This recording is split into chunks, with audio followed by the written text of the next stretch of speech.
Hi, everyone. I am here with Laurie James. She is a mother, a caregiver, an author, and transformative coach. And she is here today to talk about her memoir, Sandwiched. Thank you, Laurie, for being here. Thank you so much for having me. I'm so excited to chat with you. I'm excited for our conversation too. I just loved your book and I can't wait to share this with everyone. Oh, So I'm good. just going to jump right in. Please do. So, why did you write your memoir? Oh, that's actually kind of a loaded question. My memoir, I never identified myself as a writer as in my 20s, 30s. I like to say my memoir found me and my book found me during a very tumultuous time in my life when, as your listeners will soon understand, I was sandwiched between raising four daughters, four teen daughters. My marriage began to crumble and my mother suddenly fell ill. And I would come home from visiting my parents or taking them to a doctor's appointment or hiring a new caregiver. And I would come home and tell my girlfriends and my husband, my then husband, about what the antics of the day were. And, I would laugh. Sometimes I'd cry, sometimes I'd laugh, but I couldn't make what was happening up if I tried. And my friends and my then husband kept telling me, you have to write this stuff down. Like, you can't make this stuff up. And I was like, I can't write any of this down. Like, I don't even have time for myself. Right. And so fast forward, 3 years when things started to calm down, I did start writing, and it became a very, very cathartic process for me. And it was definitely one of the modalities that helped me heal some of the trauma, some of the experiences that I had in my childhood. Yes, yes, I got that from the book. And you mentioned the word sandwich there. And so tell us about the title. It seems obvious, but how did you, like, when you were writing this, did you come up with it right away, the title? That's a wonderful question because I didn't. When I first started writing the book, when I was coming home and telling my friends and my then husband about these various stories, I called it the Caregiver Chronicles, right? And so I didn't title it Sandwich. And it wasn't until maybe halfway through my first draft that I realized, oh no, this is bigger than the Caregiver Chronicles. This is about the sandwich generation and about people who are still raising their children, and also then suddenly their parents need care. And that's when I changed the title to Sandwiched. And I immediately went out and, grabbed the URL and, researched to see if there was any other books with that title and all that. And so fortunately there wasn't, but yeah. Well, I mean, I've heard the term before, so it's amazing that it was available. I know, right? Yeah. Well, and I did it, I bought that probably 3 years before my book was actually published. So I Smart. grabbed it as soon as I changed that. Yes, that's great. It's perfect. It's a perfect title.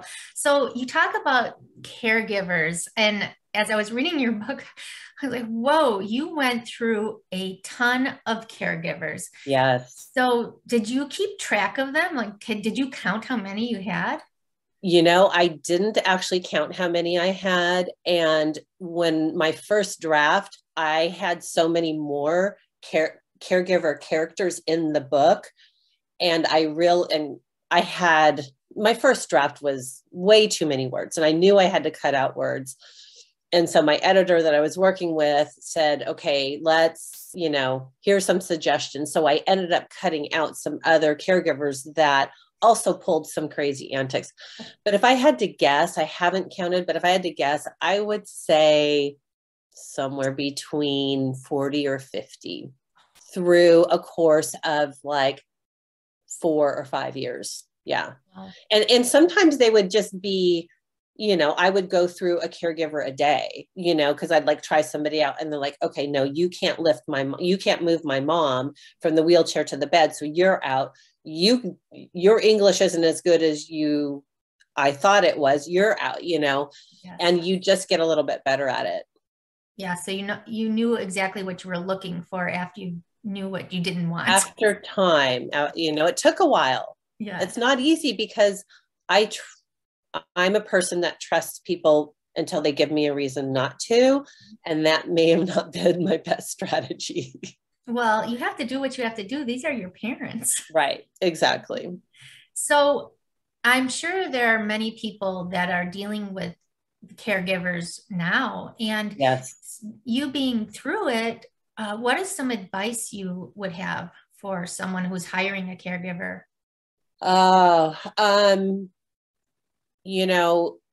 The little red flags, the little concerns, take note of that. Those are notice the red flags. There were times when as the red flags were there, but I overrode them thinking, oh, this isn't going to be a big deal. And it turned out to be a bigger deal than I realized at the moment.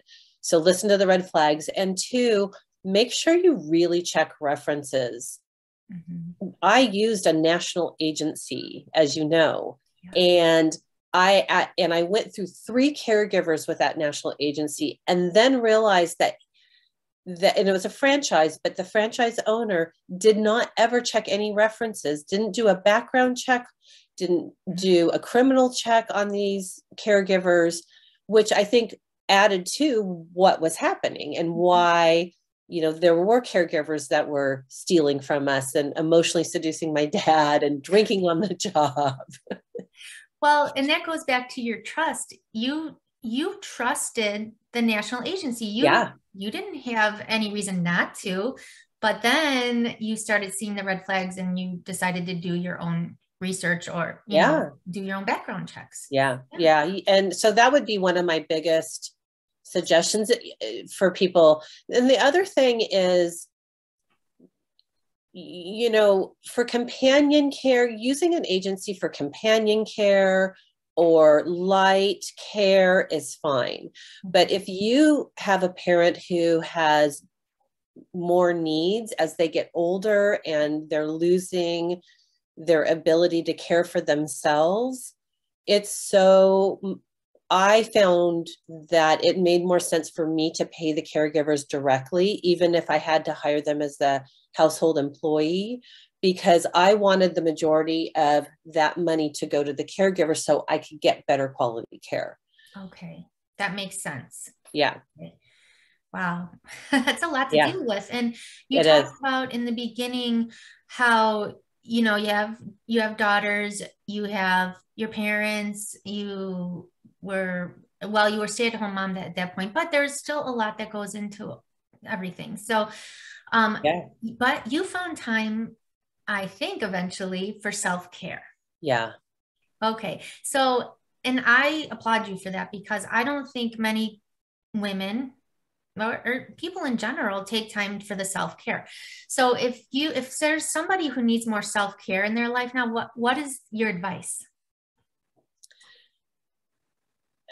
My advice is you have to you have to recharge your own batteries and take care of yourself before you can take care of anybody else.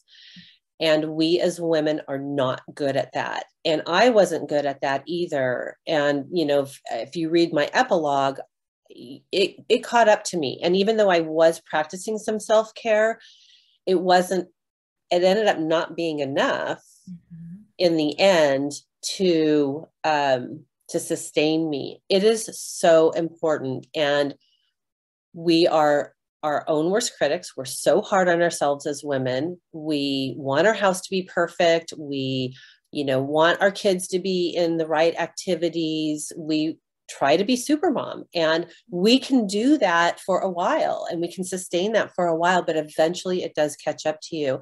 And it shows, it breaks down in our relationships with our children, with our husbands. And, you know, it probably had some effect on my marriage. It wasn't the ultimate reason why my ex-husband and I ended up splitting up. I'm sure that it added to it, but and I still struggle with it. It's something that I continue to work on. And, you know, it's like, okay, I'm tired. I'm going to go lay down, even if it's for 10 or 15 minutes. I'm going to go lay down and I'm going to rest and I'm going to go meditate or whatever it is for 15 minutes. And I'm going to turn off my phone. And it's amazing what that amount of time will do for me personally. Everybody's different. Some people get recharged by going for a walk, but it is so, so important. And it's not just taking care of ourselves physically, like eating right, in my opinion. Yes, it's important. Eating right is important. Getting enough sleep is important. Taking breaks, you know, that work-life balance, all those things are important. But it's also important is to check in with ourselves emotionally. Like, what is happening emotionally with you know, whatever, you know, I'm really sad today. Why am I sad? Taking that time to sit and, okay, really examining what has happened that is causing me to be sad. Did something happen? Is this maybe something from past that I still haven't kind of dealt with?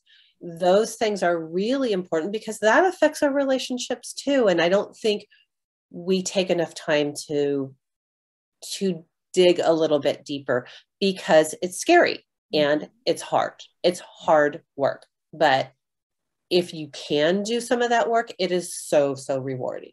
You will find so much more happiness and joy in your life. And I am proof. Yes, I did read your epilogue and I was shocked. So I'm not going to give that away though. You have to read Thank you. Yes. Read it to the end. Yes, to the end. So you have four daughters, Yes. and within those four daughters, you have twins. Yes. So talk about a lot. Twins Oh, are a yeah. lot of work. Yes, it was a lot of work. Yes. And but I was impressed that you're able to, you know, spend quality time with each daughter. You found out what each daughter would like. They're all Yeah. different. Yeah. And Even the I was twins. amazed by, you know, climbing a mountain. Yeah. That Yeah. was amazing. So, but now they're all out of the house. Yeah. And how is the relationship now? Are you still spending this time, or how is the relationship? You know, it's good. I mean, I think with each, they were a little nervous, honestly, you know, with the book coming out, and I totally understood that. And, you know, I tried to have conversations with them. I think it wasn't as bad as they thought it might be. So that was, you know, because we always, whenever something is happening, we always go to often to the worst case scenario, right? But they also understood why I wrote it and why I needed to write it. I mean, it was just a time that I needed to voice my story. And they understood and they respected that. I think our relationships, I love having 20 somethings. It's really a different relationship. They're people, you can have more in-depth conversations with them. And what I've always tried to do, even when they were younger, and you kind of touched on this, is instead of pushing what I think they should do, I supported their interests. And then whatever their interests were, I tried to find something that I also enjoyed as it related to that. So one of my twins was on, for example, one of my twins was on the ski team. I'm a huge skier, avid skier. And so, you know, we go skiing and, you know, we'll do a ski trip together. I think the common denominator with all of our kids, and I feel very, very fortunate that we've been able to do this, but travel, is we've been able to do some travel with our kids or with my kids. And that's something I've continued to foster because I think it's just a wonderful way for kids in general or people to understand different cultures, to respect that even though we are different or we may look different, there's so much commonality that we have in this world, more so than I think people, especially right now, want to see. Right? You can have different views, that's okay, but at the core of it, we all want the same thing, right? So that's something that I've continued to foster. And in fact, with the holidays coming up, we're just talking about, and it's just nice because it's just kind of falling into place, but 3 of my 4 daughters and I are going to be able to go up to the mountains for the better part of a week before Christmas. So I'm super excited about that. That's wonderful. Yeah. I just love that you're still keeping that tradition of traveling even though they're out of the house now. Yeah. And they love it. So they love it and I love it. And so it's nice that they still want to do that too. Yes.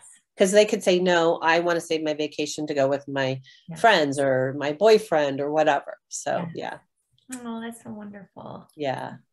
So let's go back to your memoir. And how long did it take you to write? So it actually took 5 years and almost like to the month. Wow. The month that I started writing my first scene to the month I turned it in to my publisher, it took 5 years. Wow. Yeah. Yeah. And because you had a lot going on. Of course, I always thought it was going to take less time, right? Because you always think that, I think it was a process. Yes. I wasn't a huge writer. I mean, I was a stay-at-home mom. I stayed home to raise my kids. What was I writing outside of PTA emails, negotiating carpool days, right? I mean, that was about all I was doing during those times. And so I chose to put myself into courses like an intro to memoir writing and then an intermediate memoir writing class. And then I found this program out of the Bay Area. So I think it took time for me to learn how to write scene, learn how to write takeaway, learn how to write summary. And then it took a couple of edits, as I said earlier on, my first draft was, 125,000 words. There was way too much in there. Yes. And I knew it. So I had to go back and refine it. And then, so it's a process, and that does take time because I was still, I had kids. I'll just give it away because I already did. I went through a divorce. Yeah.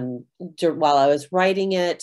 And so as well as I'm not a person that can sit down and write for 8 hours straight. Mm-hmm. Like I'm good for about 2 to 3 hours. Yes. And then I just need to take a break. And also when you're writing those really difficult personal scenes, those are, sometimes I would only be able to write for like 20 minutes, 30 minutes. And then I would have to just remove myself and then come back to it later. Yes, I think I understand that. Yeah, it takes a lot out of you emotionally. Yeah. Mm-hmm. So what was the hardest part of writing your memoir? There were several, but the one that really stands out is when I was finished with my first draft. I realized that the ending that I had written was not my ending to my story. And I had to make a huge empowering decision at that time because I knew what my ending was, which required me to leave my marriage. And it wasn't until I left my marriage that I was really able to really be true to myself. Yeah. And do what I needed to do to write a wholehearted story. Yeah. So did you have to go back and change parts of the book? Yeah. Leaving my marriage, it allowed me to be a little freer. And that's again why it took longer too. I was able to add a little bit more piece about what was happening in my marriage. you know, the first ending didn't have me leaving my marriage. Mm-hmm. And so I was able to add more so people really understood that trifecta of these three pieces that were happening. Yeah. Yeah, I can see that now that you say that the ending was different. Yeah. First, yeah. Oh, so what do you want readers to take away from your memoir? You know, what I'd really love for my readers to take away is that life is what happens when you're busy planning, right? The title of my book, Holding On and Letting Go. Sometimes you have to let go of the life you planned or the life that you think that you want in order to really to have the life that you belong to. Yeah. And that took me a long time, is to work through the things and really understand why I stayed in my marriage for as long as I did when it wasn't working for me. Mm-hmm. And being able to let go and being able to have this other wonderful life that I would never have been possible if I would have stayed. Yeah. Well, that's really good advice. Yeah. And listen to the nudges of life, the universe. Like, they're constantly giving us messages, right? Even if it's you lose your job for some reason, right? Which is horrible. And you feel awful because then you feel like you've done something wrong. But if you can turn it around and say, okay, this happened for a reason, letting go of that, what does that make room for? Yeah. Right. And looking at it with a little bit different perspective and just being open to what comes into your life after that. And it's amazing. Oftentimes life, universe, God, whatever, higher power you believe in, brings us what we're meant to have if we're willing to trust and listen. Yeah. I love that message. Thank you so much for sharing that. You're welcome. Okay, so now tell us where people can buy your book.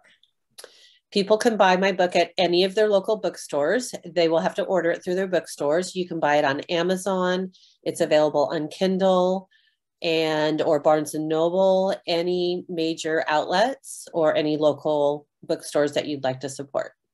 Perfect. Well, thank you so much, Laurie, for being with me today and discussing your memoir. It was beautifully written, and Thank you. I recommend it highly to anybody who wants to read it. Thank you, Annie. Thank you so much for having me. It's been such a pleasure having this conversation with you. Yes, thank you. Take care. Thank you.